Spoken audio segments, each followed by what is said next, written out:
Congressman Gohmert, take a listen, guys. I want to replay that side, that Britton Hume side on Governor Perry. Right.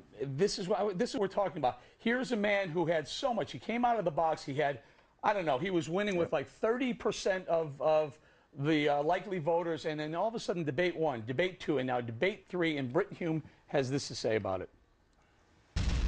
Perry really did throw up all over himself in the debate at a time when he needed to raise his game.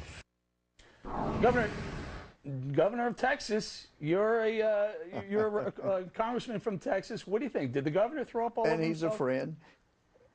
I don't think he threw up all over himself, but one of the problems that any candidate has when they go into debate is the advice they get from others. And it sounds like people were giving Rick too much advice. The governor just needs to be himself. People will see that and like him a whole lot better than whatever information he's being fed. They want somebody that's real.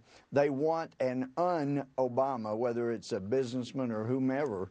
But as far as President Bush, where he got into trouble is when he started doing Democrat light. You know, he had the stimulus in January of 2009 where he was giving $40 billion in rebates to people that didn't put any bait in. We had the TARP. Those were Democratic ideas. Those were no free market ideas. And then this president, he took it, and it was tough, and he made it 10 times worse. And then they just want somebody to shoot straight. You look at his own bill. The president's bill says one thing. It says if you make over $125,000 and you're married, we're cutting off your deductions. Now, $125,000 is a whole lot different than the millionaire and billionaires he says he's going after. He says he's going after big oil. And yet the deductions that he eliminates apply to independent producers that drill 94% of the oil. They just want somebody that's going to shoot straight with them, and this president hasn't. Congressman, hang in there. Let me bring it out to Boris. Boris. Congressman Gohmert, when you said the un-Obama or the Democrat light, or I'm sorry, Republican light, were you talking about Mitt Romney? Well, it could be anybody, but I would just caution people that 4 years ago, I remember seeing an article about McCain's campaign over, that he was going through the airport by himself.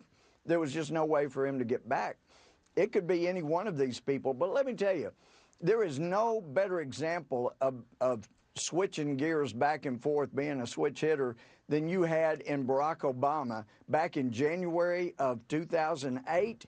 He was so far left, I didn't think there was any way he could get back to the middle or even close to the middle. We have to leave it there, guys. He swung both ways. We have to leave it there. Coming up, President Obama tries to The Tea Partiers who are controlling the Republican Party, their stated policy, publicly stated, is to do whatever it takes to see to it that Obama only serves one term. What is that? What underlines that? Screw the country.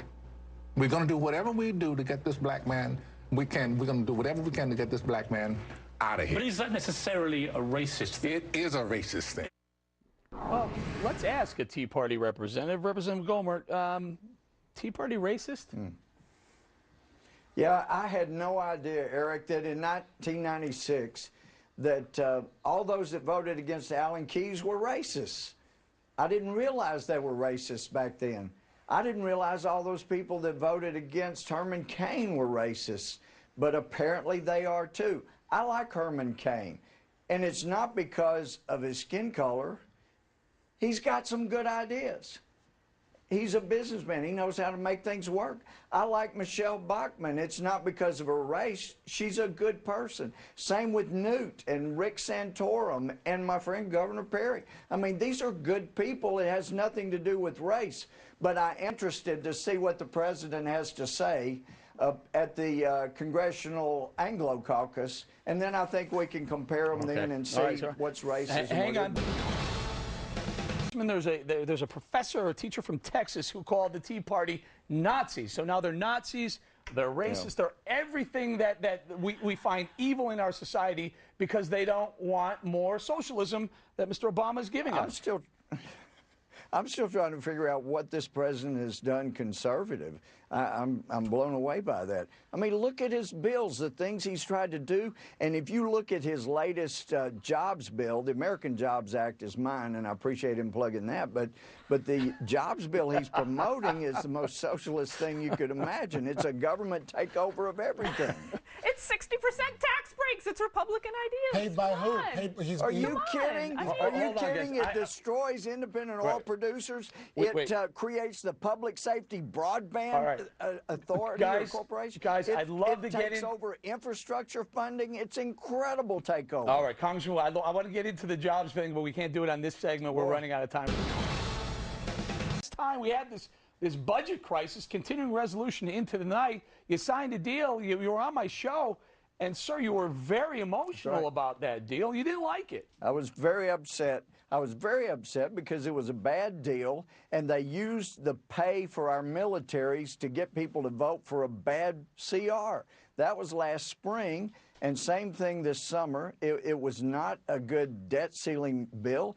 S&P said if you don't cut at least $4 trillion over 10 years, then you're going to likely be downgraded, and so we were. And now we come to this, and the Senate's upset over $1.6 billion. That's like 4/10,000ths of what we're spending. You can't. That's 3 cylinders. Just defund 3 cylinders, and we're there. Right. But the whole thing is what this our leadership, and this is a disagreement we've had. They work out a deal with Harry Reid that he doesn't keep. He never does. Hadn't last spring, summer, now.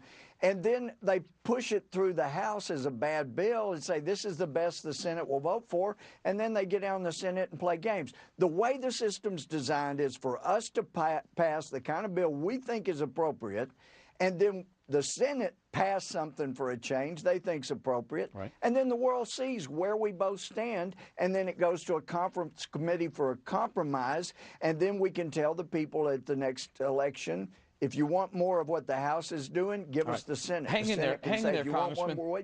I don't want to get too far in the weeds. You're confused. I spent a lot of time trying to figure this stuff out. Gohmert in here. If Warren Buffett wants to pay, how about if Warren Buffett wants to pay his tax bill that he owes from 2002 through 2009? Yeah, I think he can go ahead and pay it, right, sir? Well, he owes billions, and he's got his lawyers and accountants fighting like crazy. Let him go ahead and come in and write that check. That'll be great.